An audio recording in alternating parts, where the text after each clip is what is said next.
இயேசு கிறிஸ்துவின் இனிய நாமத்தில் உங்களுக்கு வாழ்த்துக்களை தெரிவித்துக் கொண்டு இந்த நாளும் வேதத்திலிருந்து ஒரு நல் வார்த்தை உங்களிடம் பகிர்ந்து கொண்டு உங்களை ஊக்கப்படுத்த வந்திருப்பது உங்கள் சகோதரர் மோகன் மோசஸ். இந்த நாள் நம்ம வேத பாடத்தின் கீழாக தியானிக்க போகிற தலைப்பு கிறிஸ்துவ வாழ்வில் நம்ம தவிர்க்க வேண்டிய ஒரு 5 மிக முக்கியமான கள்ள போதனைகளை குறித்து நம்ம இன்றைக்கி லிஸ்ட் அவுட் பண்ண போகிறோம். என்னோடு கூட வேதாகமத்தை எடுத்துக்கொள்ளுங்கள். வேதாகமம் இல்லாமல் இந்த காணொலியை நீங்கள் பார்ப்பது உங்களுக்கு அதிக பெனிஃபிட்டாக இருக்காது. வேர்ஸ் பை வேர்ஸ் நீங்கள் செக் பண்ணும்போது உங்களுக்கு அதிக பெனிஃபிட்டாக இருக்கும். சரி, வாங்க நம்ம இந்த காணொலிக்குள்ளாக செல்லலாம். முதலாவதாக நான் வாசிக்க போகிற வசனம் எபிரேயருக்கு எழுதின நிருபம் 5வது அதிகாரம் 12லேருந்து 14 வாசிக்கிறேன். காலத்தை பார்த்தால் போதகராக இருக்க வேண்டிய நீங்கள் உங்களுக்கு தேவனுடைய வாக்கியங்களின் மூல உபதேசங்களை மறுபடியும் உபதேசிக்க வேண்டியதாக இருக்கிறது. நீங்கள் பலமான ஆகாரத்தை அல்ல பாலை உண்ணத்தக்கவர்கள் ஆனீர்கள். பால் உண்ணுகிறவன் குழந்தையாக இருக்கிறபடியினாலே நீதியின் வசனத்தில் பழக்கமில்லாதவனாய் இருக்கிறான். பலமான ஆகாரமானது நன்மை தீமை இன்னதென்று பயிற்சியினால் பகுத்தறியத்தக்கதாக முயற்சி செய்யும் ஞானேந்திரங்களை உடையவர்களாகிய பூரண வயதுள்ளவர்களுக்கே தகும். அதாவது இந்த 3 வசனங்களை நீங்கள் வாசிக்க போகும்போது உங்களுக்கு ஒரு விஷயம் புரியும். அதாவது ஸ்பிரிச்சுவலாக ஆவிக்குரிய வாழ்வில் முதிர்ச்சி அடைந்து இருக்க வேண்டிய நீங்கள், அதாவது ரட்சிக்கப்பட்டு 10 ஆண்டுகளாக இருக்கலாம், 15 ஆண்டாக இருக்கலாம், ஆனால் வேத வசனங்களினுடைய சத்தியத்தை அறிகிற அந்த அறிவில் நீங்கள் வளராதன காரணத்தினால இன்றைக்கி நீங்கள் எப்படி இருக்கிறீங்க? குழந்தைகளாக இருக்கிறீங்க. நீங்கள் எப்படி இருக்கணும்? ஆக்சுவலாக சாலிட் ஃபுட்டு உண்ணுகிற ஒரு நல்ல ஒரு வளர்ந்த ஒரு முதிர்ந்த ஆவிக்குரிய வாழ்வில் முதிர்ந்தவர்களாக நீங்கள் இருக்கணும். ஆனால் இன்னும் நீங்கள் குழந்தையாக இன்ஃபேண்ட்டாக நீங்கள் இருக்கிறீங்க. அப்போது உங்களுக்கு எது குறைச்சலாக இருக்குது? சத்தியத்தை அறிகிற அறிவில் நீங்கள் குறைவாக இருக்கிறீங்க. நீங்கள் எப்படி இருக்க வேண்டிய சூழ்நிலை இன்றைக்கி நீங்கள் கண்டிப்பாக ஒரு போதகராக இருக்க வேண்டியது. இன்றைக்கி நீங்கள் எப்படி இருக்கிறீங்க? ஒன்றுமே தெரியாத ஒரு சின்ன குழந்தை மாதிரி இருக்கிறீங்க அப்படின்றது தான் இந்த வசனத்தில் நம்ம புரிஞ்சுக்கிறோம், இல்லைங்களா? இதை எதுக்காக சொல்ல வரேன்னா, இன்றைக்கி நம்ம இப்படி சத்தியத்தை அறிகிற அறிவில் மேய்ந்து கொள்ளாததுனால, சத்தியத்தை அறிகிற அறிவில் நம்ம வளராத காரணத்தினால, வேதத்தை புறம்பே தள்ளிவிட்டு வசனத்துக்கு முக்கியத்துவம் கொடுக்காத ஒரு காரணத்தினால இன்றைக்கி கள்ள போதனைகள் நிறைய உலாவி கொண்டிருக்கிறது. அதில் நாமளும் சிக்கிக்கொள்கிறதுக்கு வாய்ப்பு இருக்கிறது. எதை சொன்னாலும் நம்புகிறோம். வசனத்தில் இப்படி இருக்கா இல்லையான்னு கூட நம்ம சோதித்து பார்க்கறது இல்லை. ஏன்னா சொல்கிற ஒரு மிகப்பெரிய ஒரு பாஸ்டர் ஆச்சே, சொல்கிற ஒரு மிகப்பெரிய ஒரு ஆளாச்சே, நம்மளுக்கு தெரியாது, அவர் தான் படிச்சிருப்பார் அப்படின்னு நம்ம நம்புகிறோம். இல்லைங்க, பரிசுத்த ஆவியானவர் நமக்கு கொடுக்கப்பட்டிருக்கிறார். இந்த பரிசுத்த வேதாகமும் சட்ட புத்தகமும் நமக்கு கொடுக்கப்பட்டிருக்கிறது. எது சரி, எது தவறு, எதெல்லாம் நியமிக்கப்பட்டிருக்கிறது, எதெல்லாம் நியாயம், இதெல்லாம் நம்ம அறிந்து கொள்ள வேண்டும். அறியாதது நிமித்தமாக தான் நம்ம இன்றைக்கி எப்படி இருக்கிறோம்? ஆவிக்குரிய வாழ்க்கையில் ஒரு குழந்தைகளாக இருக்கிறோம், பால் உண்ணுகிறவர்களாக இருக்கிறோம் என்பதை தான் நம்ம புரிந்து கொள்ள வேண்டும். சரி, இப்போது இதன் நிமித்தமாக நம்ம எந்தெந்த கள்ள உபதேசங்கள் எல்லாம் நம்மளால் புரிந்து கொள்ள கூட முடியாமல் இருக்குது அப்படின்றத தான் நம்ம பார்க்க போகிறோம். முதலாவதாக நான் எடுத்துக்கொள்ள போகிற ஒரு கள்ள உபதேசம் என்னன்னு பார்த்தீங்கன்னா, ஒரு விசுவாசி அந்நிய பாஷை பேசினாதான் அவன் ரட்சிக்கப்படுவான்றது ஒரு கள்ள உபதேசம், ஒரு கள்ள போதனை. முதல் 5 தான் எடுத்திருக்கிறேன், மிக முக்கியமாக நேரம் இல்லாத காரணத்தினால. அதில் முதலாவதாக நான் தெரிந்து கொண்டது இதுதான். ஒரு விசுவாசி அந்நிய பாஷை பேசினாதான் அவன் ரட்சிக்கப்படுவான் என்பது ஒரு கள்ள போதனை. ரோமருக்கு எழுதின நிருபம் 10வது அதிகாரம் 9வது வசனத்தை நான் வாசிக்கிறேன். என்னவென்றால், கர்த்தராகிய இயேசுவை நீ உன் வாயினாலே அறிக்கையிட்டு தேவனை அவரை மரித்தோரிலிருந்து எழுப்பினார் என்று உன் இருதயத்தில் விசுவாசித்தால் ரட்சிக்கப்படுவாயின்னு வேதம் சொல்லுது. நம்ம எப்படி ரட்சிக்கப்பட்டோம்? அப்படி தானே ரட்சிக்கப்பட்டோம். அப்படி ரட்சிக்கப்பட்ட நாம் இந்த விஷயத்தில் குழம்பக்கூடாதுங்க. மார்க்கு 16வது அதிகாரம் 17லேருந்து 18 விசுவாசிக்கிறவர்களால் நடக்கும் அடையாளங்கள் யாவன என்று வாசிக்கிறோம். என் நாமத்தினால பிசாசுகளை துரத்துவார்கள், நவமான பாஷைகளை பேசுவார்கள், சர்ப்பங்களை எடுப்பார்கள், சாவுக்கு ஏதுவான யாதொன்றும் குடித்தாலும் அது அவர்களை சேதப்படுத்தாது, வியாதியஸ்தரின் மேல் கைகளை வைப்பார்கள், அப்பொழுது அவர்கள் சொஸ்தமாவார்கள் என்று நம்ம வாசிக்கிறோம். இப்படி யாரெல்லாம் செய்ய முடியும்? இயேசுவை விசுவாசிக்கிறவர்களால் மட்டுமே இதெல்லாம் செய்ய முடியும். ஒரு விசுவாசிகளால் மட்டுமே இதை செய்ய முடியும் என்பது தான் அர்த்தம். மேலே சொல்லப்பட்ட அடையாளங்களை காணும்போது நம்ம இயேசு கிறிஸ்துவர்களோட விசுவாசி அப்படி என்பது இந்த உலகத்துக்கெல்லாம் அது தெரிஞ்சிடும். பார்த்துக்கங்க, கிறிஸ்துவை பற்றி நம்ம சுவிசேஷம் சொல்ல இது ஒரு நல்ல வாய்ப்பாக அமையும், நல்ல நம்மளுக்கு ஒரு பாதையாக அமையும். அதை அவங்களும் ஏற்றுக்கொள்கிறதுக்கு ஒரு வாய்ப்பாக இருக்கும். அதே சமயத்தில் இதெல்லாம் ஒரு விசுவாசிகளும் காணப்படாமல் இருந்தால் அவன் ரட்சிக்கப்பட மாட்டான் அப்படின்றது தான் தவறு. அங்கே தான் நம்ம தவறாக புரிந்து கொள்கிறோம். 1 கொரிந்தியர் 12வது அதிகாரம் 28-30 நான் வாசிக்கிறேன் பாருங்கள். தேவனானவர் சபையிலே முதலாவது அப்போஸ்தலரையும், 2வது தீர்க்கதரிசிகளையும், 3வது போதகர்களையும், பின்பு அற்புதங்களையும், குணமாக்கும் வரங்களையும், ஊழியங்களையும், ஆளுகைகளையும், பலவித பாஷைகளையும் ஏற்படுத்தினார். எல்லோரும் அப்போஸ்தலர்களா? எல்லோரும் தீர்க்கதரிசிகளா? எல்லோரும் போதகர்களா? எல்லோரும் அற்புதங்களை செய்கிறவர்களா? எல்லோரும் குணமாக்கும் வரங்களை உடையவர்களா? எல்லோரும் அந்நிய பாஷை பேசுகிறவர்களா? எல்லோரும் வியாக்கியானம் பண்ணுகிறவர்களா? வேதமே நம்மளை கேட்கிறது. அப்படி அந்நிய பாஷை நீங்கள் பேசலை, ஆவிக்குரிய வரங்கள் வேறுங்க. நீங்கள் ரட்சிக்கப்பட்டிருந்து ஆண்டவருடைய கற்பனைகளையும் கட்டளையும் ஒழுங்காக கிரமமாக நீங்கள் கடவுளுக்கு பயந்து வாழும் பொழுது, எந்த ஒரு பாவத்திலையும் ஈடுபடாமல் நீங்கள் வாழும்பொழுது நிச்சயமாகவே உங்கள் ரட்சிப்புக்கு எந்த தடையும் வராது என்பது தான் உண்மை. எனவே ஒரு விசுவாசி அந்நிய பாஷை பேசினால்தான் அவன் ரட்சிக்கப்படுவான் என்பது ஒரு விதமான கள்ள போதனை தான். அதில் நீங்கள் சிக்க வேண்டாம், தைரியமாக நீங்கள் இருக்கலாம். 2வது கள்ள போதனை பார்த்தீங்கன்னா, ஒரு முறை நீ ரட்சிக்கப்பட்டால் நித்தியத்துக்கும் நீ ரட்சிப்பை இழக்க முடியாது அப்படின்னு போதிப்பது தான் அடுத்த ஒரு கள்ள உபதேசமாக இருக்கிறது. நீ ரட்சிக்கப்பட்டு தான் நேராக நீ பரலோகம் போயிடலாம், நீ ரட்சிப்பெல்லாம் இழக்க முடியாதுன்னு சொல்கிறதே ஒரு கள்ள போதனை தான். மத்தேயு 24வது அதிகாரம் 4-14 நீங்கள் முழுசாக வாசித்து பார்த்துருங்க. அதில் இருந்த 11-13 மட்டும் நான் வாசிக்கிறேன். கடைசி காலங்களில் எப்படிலாம் இருக்க போகுது, எப்படிலாம் இருக்கும் என்பது தான் அந்த வசனங்கள்.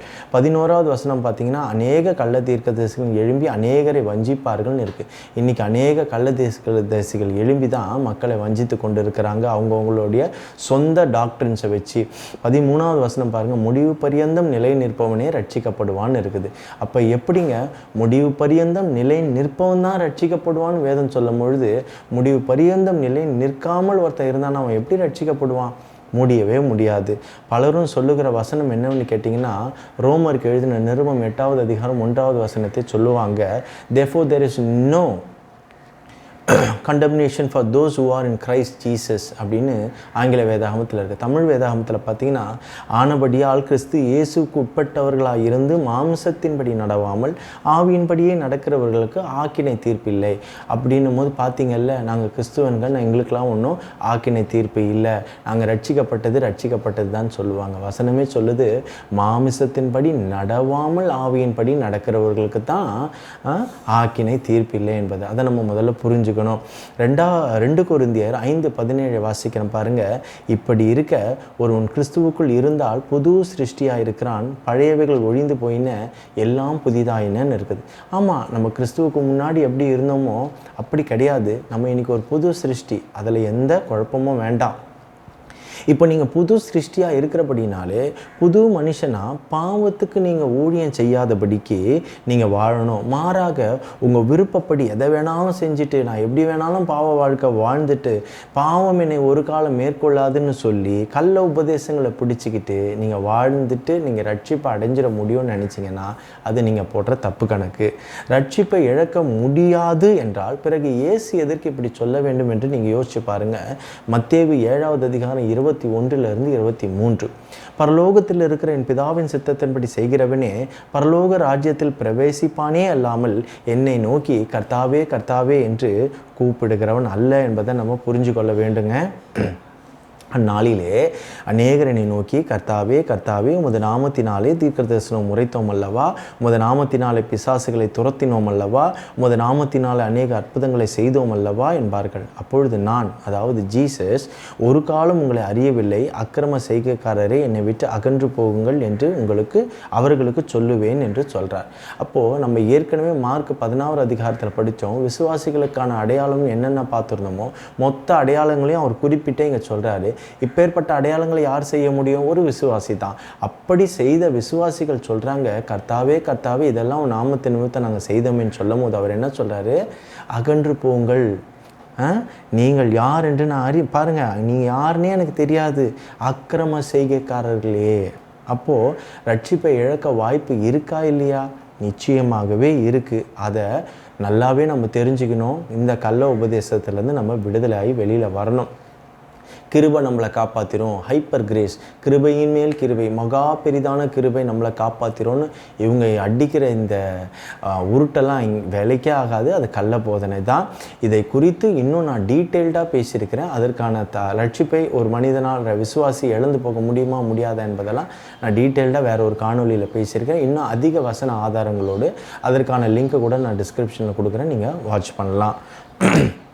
மூன்றாவது, எல்லா கிறிஸ்தவரும் ஆரோக்கியமாக இருப்பது தேவனுடைய சித்தம் அல்ல என்பது தான் அடுத்த ஒரு விதமான கள்ள போதனை. அதாவது கிறிஸ்டியன்ஸாக இருக்கிற நாம் எல்லாருக்குமே ஆரோக்கியத்துடன் வாழ்வது தான் கர்த்தரோட சித்தம் அல்ல, பலர் ஆரோக்கியம் இல்லாமையும் வாழ்வது தான் கர்த்தரோட சித்தம் என்பது இது ஒரு தவறான ஒரு போதனை. எல்லாருமே ஆரோக்கியத்துடன் இருப்பது தான் தேவனுடைய சித்தம், எல்லாம் சுகமாக இருப்பது தான் தேவனுடைய சித்தம். அதை அப்படியே உல்டாவாக மாற்றி பேசுறது தான் இந்த கள்ள போதனை. சுகம் பிள்ளைகளின் அப்பம் என்று சொல்லி மத்தேயு 15:26 இயேசுவே சொல்கிறத நம்மளால் பார்க்க முடியும். தேவ பிள்ளைகளாகிய நாம் ஆரோக்கியத்துடனும் சுகத்துடனும் வாழ்வது தான் தேவனின் சித்தமே தவிர மற்றவைகள் எல்லாமே பார்த்திங்கன்னா கள்ள போதனை தான். அப்போஸ்தலர் 10வது அதிகாரம் 38வது வசனத்தை நான் வாசிக்கிறேன் பாருங்கள். நசரேயனாகிய இயேசுவை தேவன் பரிசுத்த ஆவியினாலும் வல்லமையினாலும் அபிஷேகம் பண்ணினார். தேவன் அவருடனே கூட இருந்தபடியினாலே அவர் நன்மை செய்கிறவராயும் பிசாசின் வல்லமையில் அகப்பட்டவர் யாவரையும் குணமாக்குவராயும் சுற்றித் திரிந்தார் என்று வேதத்தில் நம்ம வாசிக்கிறோம். அப்போ அந்த வார்த்தை பாருங்கள், பிசாசின் வல்லமையில் அகப்பட்டிருந்த யாவரையும் குணமாக்குகிறவராய் இருக்கிறார். இப்போது பலர் என்ன சொல்கிறாங்க, கடவுள் தான் இந்த நோயை கொடுத்தார், கடவுள் தான் இதை கொடுத்தாருன்னு சொல்கிறாங்க. இங்கே என்ன பண்ணிருக்குன்னு நீங்களே வித்தியாசத்தை கவனிக்கலாம்.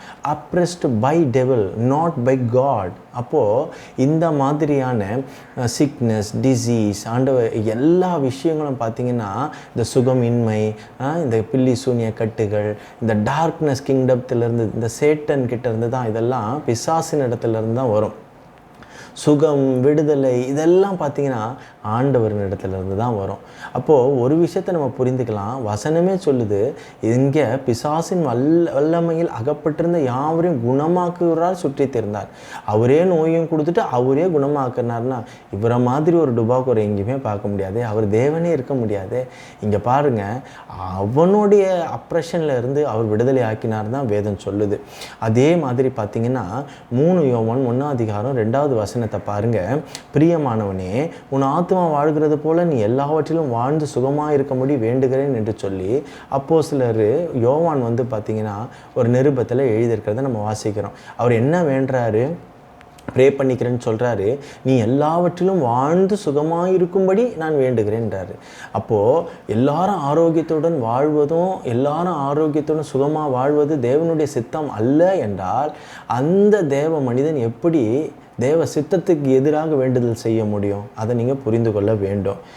ஆங்கிலத்தில் போட்டிருக்கோம், beloved, I pray that in every way you may succeed and prosper and be in good health just as your soul prospers.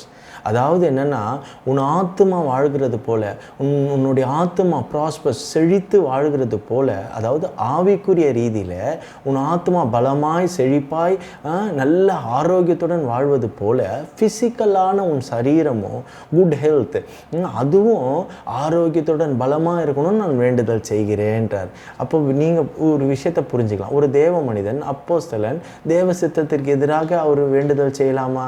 வேண்டுதல் செய்கிறான் என்றால் தேவ சித்தம் என்ன என்பதை அவர் அறிந்து தான் வேண்டுதல் செய்கிறார். ஏசாயா 53:5 வாசிக்கிறேன். நம்முடைய மீறுதல் நிமித்தம் அவர் காயப்பட்டு நம்முடைய அக்கிரமங்கள் நிமித்தம் அவர் நொறுக்கப்பட்டார், நமக்கு சமாதானத்தை உண்டு பண்ணும் ஆக்கினை அவர் மேல் வந்தது, அவருடைய தழும்புகளால் குணமாகிறோம் என்று சொல்லி ஏசாயா தீர்க்கதரிசி மூலமாக இயேசுவை பற்றி ஒரு தீர்க்க தரிசனம் இருக்குது. அந்த தீர்க்க தரிசனம் அப்படியே நிறைவேறியும் தீர்ந்தது. அதனால தான் 1 பேதுரு 2:24 நாம் பாவங்களுக்கு செத்து நீதிக்கு பிழைத்திருக்கும்படிக்கு அவர் தாமே தமது சரீரத்தில் நம்முடைய பாவங்களை சிலுவையின் மேல் சுமந்தார், அவருடைய தழும்புகளால் குணம் ஆனீர்கள்னு இருக்குது. அங்கே குணம் ஆகிறோம்னு இருக்குது, இங்கே குணம் ஆனீர்கள்னு இருக்குது. ஸோ உங்களுக்கு இந்த past tense, future tense, present tense இதெல்லாம் நீங்கள் வச்சு பார்த்தீங்கன்னா இயேசுவை பற்றி அன்றைக்கு சொல்லப்பட்டது வந்து போய் அந்த அந்த அந்த அந்த அந்த பாவத்தை எல்லாம் அவர் சுமந்து தீர்த்து அவருடைய தழும்புலால் நம்ம குணம் ஆயிட்டோன்றத பேதுரு அதுக்கு அடுத்து சொல்கிறதையும் நம்ம புரிந்து கொள்ள வேண்டும். சரி, ஒரு பக்கம் இருக்கட்டும். ஆனால் இந்த தீர்க்கதரிசி இந்த அவங்க இதெல்லாம் சொல்கிறது தேவ சித்தமாக இருக்குமா அப்படின்னு நீங்கள் யோசிச்சிங்கன்னா 2 பேதுரு 1ஆவது அதிகாரம் 19லேருந்து 21 வாசிக்கிறேன். இது எல்லா விஷயத்துக்கும் உங்களுக்கு யூஸாக இருக்கும். அதிக உறுதியான தீர்க்க தரிசன வசனமும் நமக்கு உண்டு. பொழுது விடிந்து விடிவெள்ளி உங்கள் இருதயங்கள் உதிக்கும் அளவும் இருளுள்ள ஸ்தலத்தில் பிரகாசிப்பிக்கிற விளக்கை போன்ற அவ்வசனத்தை கவனித்திருப்பது நலமாயிருக்கும். வேதத்தில் உள்ள எந்த தீர்க்க தரிசனமும் சுயத்தோற்றமான பொருளுடையதாய் இராதென்று நீங்கள் முந்தி அறிய வேண்டும். தீர்க்க தரிசனமானது ஒரு காலத்திலும் மனுஷருடைய சித்தத்தினாலே உண்டாகவில்லை. தேவனுடைய பரிசுத்த மனுஷர்கள் பரிசுத்த ஆவியினாலே தானே ஏவப்பட்டு பேசினாங்க. அப்போது அவருடைய தழும்புகளால் குணம் ஆகிறோன்றதும் குணம் ஆயிட்டோன்றதும் பரிசுத்த ஆவியானவர்கள் ஏவப்பட்டது தேவனுடைய சித்தத்தை அறிவிக்கவே தவிர மனுஷனுடைய சித்தம் அல்ல. அப்போ தேவ சித்தம் என்ன? ஒருவன் ஆரோக்கியத்துடன் வாழணும், அப்படிதான் தேவ சித்தம். அதுக்கு மாறாக போதிக்கிறாங்க, அது தவறு. சங்கீதம் 107:20 வாசிச்சு பாருங்க. அவர் தமது வசனத்தை அனுப்பி அவர்களை குணமாக்கி அவர்களை அழிவுக்கு தப்புவிக்கிறார் என்று வேதம் சொல்லுகிறது. பழைய ஏற்பாட்டு பழைய உடன்படிக்கையின் கீழே தேவன் அனுப்பி அந்த வார்த்தை தீர்க்கதரிசி மூலமாகவோ அல்லது அவராலே கூட பேசப்பட்ட ஒரு வார்த்தையாக இருக்கும். நீங்கள் வாசிச்சு பார்த்தீங்கன்னா தெரியும், உங்களுக்கு அப்படிதான் அது பொருள்படும். ஆனால் புதிய ஏற்பாட்டின் கீழே இந்த புதிய உடன்படிக்கையின் கீழே the better covenant கீழே தேவனால் அனுப்பப்பட்ட வார்த்தை இயேசு கிறிஸ்துவே. இன்றைக்கு அந்த வார்த்தை தான் நம்மை குணமாக்குகிறவர். Word is the healer today. வித்தியாசம் இருக்கிறத நீங்கள் புரிஞ்சுக்கொள்ளணும். அதுதான் சத்தியம். அந்த சத்தியத்தை நீங்கள் அறிந்தால் தான் சத்தியம் உங்களை விடுதலையாக்கும். புரிந்து கொள்ள வேண்டும். So sickness is not normal. எல்லா கிறிஸ்டியன்ஸும் வந்து சிக்னஸ் இஸ் இது நார்மல்னா sickness is not normal, which is opposite to word of God, opposite to God's will. கர்த்தருடைய சித்தத்துக்கு எதிரானது. அதை நம்ம நிச்சயமாகவே உணர்ந்து கொள்ள வேண்டும். 4வதாக கள்ள போதனை பார்த்தீங்கன்னா name it, claim it and take it என்பது ஒரு நூதனமான ஒரு கள்ள உபதேசமாக இருக்கிறது. ஒரு ஈர்ப்பு விதி, த லா ஆஃப் அட்ராக்ஷன் என்று சொல்லக்கூடிய ஒரு மாயை கிறிஸ்துவத்தோடு கலந்து வேத புரட்டலான காரியத்தை போதிக்கும் ஒரு நூதனமான உபதேசம்தான் இந்த உபதேசம். மனிதன் உழைத்து வாழ வேண்டும், அவன் கஷ்டப்பட்டு தான் தன் குடும்பத்தெல்லாம் பாதுகாக்கணும், காப்பாற்ற வேண்டும், தன்னையும் தன் குடும்பத்தையும் காப்பாற்ற வேண்டும், சோம்பேறியாய் வாழக்கூடாது என்பது தான் தேவனுடைய சித்தம். ஆனால் இன்றைக்கி செழிப்பின் உபதேசத்தின் மூலயமா என்னென்னமோ அடித்து தள்ளுறாங்க. பார்த்துக்கங்க. ஆதியாகமம் 2:15 வாசிச்சிங்கன்னா தேவனாகிய கர்த்தர் மனுஷனை ஏதேன் தோட்டத்தில் அழைத்து கொண்டு வந்து அதை பண்படுத்தவும் காக்கவும் வைத்தார் என்று சொல்லுகிறது. ஏதேன் தோட்டத்தை வந்து பாருங்கள், தோட்டத்தை பராமரிக்க வேலையை ஏன் அவர் இயேசு கொடுக்க வேண்டும்? Name it, claim it and take it. உனக்கு என்ன வேணுமோ நீயே அந்த பிரபஞ்சத்துக்கிட்ட பேசி ஆணையிட்டு கமெண்ட் பண்ணி இது எனக்கு வரணும், இது எனக்கு கிடைக்கணும், உனக்கு நான் ஆணையிடுன்னு சொல்லி எல்லாத்தையும் வாங்கிக்க வேண்டியது தானே. நாவுக்கு அவ்வளோ வல்லமை இருக்குதுன்னு சொல்லி மக்களை புரட்டி போடுகிற ஒரு கள்ள உபதேசம் உலாவி கொண்டிருக்கிறதா. நீதிமொழிகள் 13வது அதிகாரம் 11வது வசனத்தை வாசிக்கிறேன் பாருங்க. வஞ்சனையால் தேடின பொருள் குறைந்து போகும், கைப்பாடாய் சேர்க்கிறவனும் விருத்தி அடைவான். கொஞ்சம் கொஞ்சமாக கஷ்டப்பட்டு சேர்க்கிறவன் தான் விருத்தி அடைவான், சேவிங் பண்ணுறவன் தான். வஞ்சனையால் மொத்தத்தையும் உள்ளே இழுத்து போட்டுக்கணும், நோகாத நோன்பு கும்பிடணும், வாயிலே வடை தட்டி எல்லாத்தையும் சம்பாதிச்சணும்னு நினைக்கிறவன் ஒன்றும் விருத்தி அடையவே முடியாது என்பது தான் வேதம் சொல்லுகிறது. நீதிமொழிகள் 23:4-5 பாருங்க. ஐஸ்வர்யவானாக வேண்டுமென்று பிரயாசப்படாதே, சுய புத்தியை சாராதே, இல்லாமற் போகும் பொருள் மேல் உன் கண்களை பறக்க விடுவானேன். அது கழுகை போல சிறகுகளை தனக்கு உண்டு பண்ணி கொண்டு ஆகாய மார்க்கமாய் பறந்து போவோம். இந்த எண்ணத்திலேயே நீ பறக்காத, கனவுலையே நீ மிதக்காத அப்படின்றது தான் அதுக்கு அர்த்தம். 1 தீமோத்தேயு 6வது அதிகாரம் 7-8 வசனம் வாசிக்கிறேன் பாருங்க. உலகத்திலே நாம் ஒன்றும் கொண்டு வந்ததும் இல்லை, இதிலிருந்து நாம் ஒன்று கொண்டு போவதும் இல்லை என்பது தான் நிச்சயம். உண்ணவும் உடக்கவும் நமக்கு உண்டாயிருந்தால் அது போதும் என்றே இருக்க கடவும். இது வந்து பல பாஸ்டருங்களே வந்து எடுத்துக்கிறது கிடையாது. இன்னும் வேணும், நான் மினிஸ்ட்ரியை வளர்க்க போகிறேன், நான் அதை பண்ண போகிறேன், நான் இதை பண்ண போகிறேன்னு சொல்லி சக விசுவாசிகளிலிருந்து சுரண்டி தின்னுகிற பாஸ்டர் நீங்கள் நிறைய பேர் இருக்கிறாங்க. அது தவறு. ஆனால் உண்மையும் உத்தமமாக வாழுகிற ஊழியம் செய்கிற உண்மையான பாஸ்டர்மார்களும் இருக்கிறாங்க இந்த உலகத்தில். 1 யோவான் 2வது அதிகாரம் 15-17 வாசிக்கிறேன் பாருங்க. உலகத்திலும் உலகத்தில் உள்ளவைகளும் அன்பு கூறாதிருங்கள். ஒருவன் உலகத்தில் அன்பு கூர்ந்தால் அவனிடத்தில் பிதாவின் அன்பு இல்லை. ஏனெனில் மாம்சத்தின் நிச்சயம், கண்களின் நிச்சயம், ஜீவனத்தின் பெருமையுமாகி உலகத்தில் உள்ளவைகள் எல்லாம் பிசாசினால் உண்டானவைகள் அல்ல, அவைகள் உலகத்தினால் உண்டானவைகள். உலகத்தில் உள்ள பிதாவினால் உண்டானவைகள் அல்ல, அவைகள் உலகத்தினால் உண்டானவை. வித்தியாசம் இருக்குது. உலகமும் அதை நிச்சயம் ஒழிந்து போகும், தேவனுடைய சித்தத்தின்படி செய்கிறவனோ என்றென்றைக்கும் நிலைத்திருப்பான். தேவனுடைய சித்தம் என்னங்க? உழைச்சி வாழணும், சோம்பேறியாக இருக்கக்கூடாது. எறும்புக்கு அவர் அடையாளம் காட்டி சொல்கிறாரு. எக்ஸாம்பிள், எறும்பு பாரு எப்படி உழைச்சி சேர்த்து வைக்குது, அது மாதிரி நீங்கள் இருக்கணும் நீதிமொழிகளில் இருக்குது. ஏன் இவ்வளோ தூரம் போகிறோம்? அப்போஸ்தலர் பவுல் கடைசி வரைக்கும் மிகப்பெரிய ஒரு ஊழியக்காரன், உழைச்சி தாங்க சாப்பிட்டாரு. யாருக்கிட்டையும் போய் கையேந்தி வாங்கி தின்னலைங்க. உழைச்சி சாப்பிட்டு உழைச்சி தன் மூலியமாக எல்லாத்தையும் கொடுத்தாரு. இன்றைக்கி அப்போஸ்தலர் பவுலை யாருமே அடையாளத்துக்கு கூட எடுத்துக்கிறதே கிடையாது. அவங்க எல்லாருமே கையேந்துக்கிறவர்களாக இருக்கிறாங்க. ஒரு மெசேஜ் ஒரு யூடியூப்பில் போட்டாலோ இல்லை டிவியில் அவங்க டெலிகாஸ்ட் பண்ணாலோ முதலாவதாக அவங்க கீழே வர்றது அவங்களுடைய ஐஎஃப்சி கோடு, அக்கௌண்ட் நம்பரு, இதெல்லாம் தான் வருது. கொடுங்க கொடுங்க, 5 அப்பம் 2 மீன், அது இதுன்னு எதோ பிளான் வச்சு திட்டம் வச்சு மக்களிடத்துலேருந்து வாங்கி அதை தான் செலவு பண்ணணும்னு நினைக்கிறாங்க. மக்களிடத்துலேருந்து வாங்கி அவங்க செலவு பண்ணி என்ன பண்ண போகிறாங்கன்னு எனக்கு தெரியல. மினிஸ்ட்ரி வளர்க்க வேண்டியது தான். கர்த்தரே அதை செய்ய போகிறார். கர்த்தரை நம்பி ஊழியத்துக்கு வந்திருக்கிறீங்க. ஆனால் கையேந்துறத கர்த்தரிடத்துல இல்லை, மற்றவங்க இடத்துல தான் இருக்கிறாங்க. சரி, மத்தேயு 7வது அதிகாரம் 7-8 வாசிங்க. கேளுங்கள் அப்பொழுது உங்களுக்கு கொடுக்கப்படும், தேடுங்கள் அப்பொழுது கண்டடைவீர்கள், தட்டுங்கள் அப்பொழுது உங்களுக்கு திறக்கப்படும். ஏனென்றால் கேட்கிறவன் எவனும் பெற்றுக்கொள்ளுகிறான், தேடுகிறவன் கண்டடைகிறான், தட்டுகிறவனுக்கு திறக்கப்படும். நீ கேளுங்கள் அப்பொழுது உங்களுக்கு கொடுக்கப்படும் தான் வேதம் சொல்லுச்சு. ஏன் அதுக்கு பதிலாக நாம் பிதாவின் இடத்துல இயேசுவின் நாமத்தோடு பயபக்தியோடு நம்ம அணுகணும். அதுதான் இங்கே மெயின். எதாக இருந்தாலும் ஆண்டவர்கிட்ட ஒப்பு கொடுக்கணும், ஜெபிக்கணும்.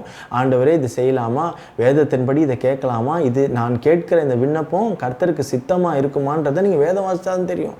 கண்ட விண்ணப்பத்தெல்லாம் நம்ம கேட்டுட முடியாது இல்லைங்களா? அப்போது எதையுமே கேளுங்கள்னா உங்களுக்கு கட்டளையே கொடுக்கப்படும். கேளுங்கள் அப்பொழுது உங்களுக்கு கொடுக்கப்படும். ஆனால் மாறுதலாக இவங்க என்ன சொல்கிறாங்க? நீங்களே ஆணையிடுங்கள், நீங்களே கமெண்ட் பண்ணுங்க, நீ name it, claim it and take it. உங்களுக்கு அந்த அதிகாரம் இருக்குதுன்னு சொல்லி மக்களை குழப்புறாங்க. இது மிகப்பெரிய ஒரு கள்ள உபதேசம். மாறாக நம்ம என்ன பண்ணக்கூடாது? மேனிஃபெஸ்ட் பண்ணுறது, கமெண்ட் பண்ணுறது, இதெல்லாம் தவறு. இதுக்கு நமக்கு எந்த ரைட்டும் கொடுக்கப்படவே இல்லை என்பது தான் சத்தியம். 5வதாக கடைசியாக நான் சொல்ல போகிற மிக முக்கியமான ஒரு கள்ள உபதேசம் என்னன்னு பார்த்தீங்கன்னா, நரகமும் இல்லை தண்டனையும் இல்லை என்று போதிப்பது தான் ஒரு விதமான ஒரு கள்ள உபதேசம். நரகம் இருக்குது, தண்டனை இருக்குது, நியாய தீர்ப்பு இருக்குது என்பது தான் உண்மை. கர்த்தர் நல்லவர், அவர் அன்பானவர், ஆதலால் நம்மை தண்டிக்க மாட்டார்னு சொல்லி விசுவாசிகளை குழப்பி துணிகரமாக பாவங்களை செய்ய தூண்டும் அநேக கள்ள போதனைகள் எல்லாம் இப்போது இந்த உலகத்தில் கண்ணு முன்னாடி இருக்கத்தான் செய்கிறது. கர்த்தர் அன்பானவர் தான், அதில் எந்த சந்தேகமும் இல்லை. ஆனால் அதே கர்த்தர் நீதி செய்கிற நியாயாதிபதி, அதை நம்ம புரிந்து கொள்ள வேண்டும்.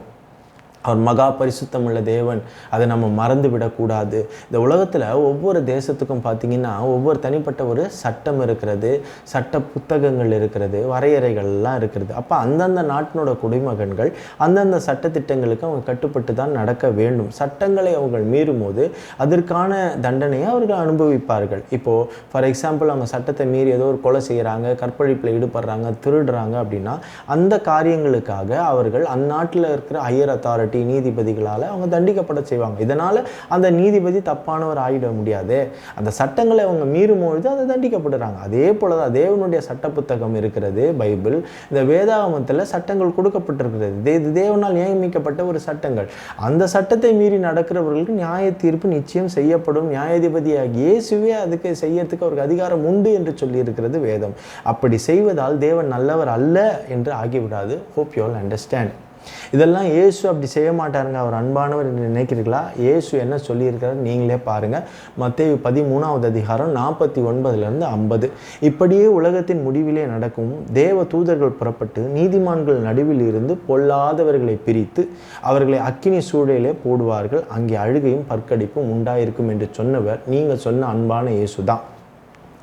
மத்தேயு 25:46 வாசிக்கிறேன். அந்தபடி அவர்கள் நித்திய ஆக்கினை, எட்டர்னல் டார்மெண்ட், அதாவது நரகத்தில் அடையவும் நீதிமான்களோ நித்திய ஜீவனை எட்டர்னல் லைஃப், அதாவது பரலோகத்தில் அடையவும் போவார்கள் என்று அதே இயேசு தான் சொல்லியிருக்கிறார்.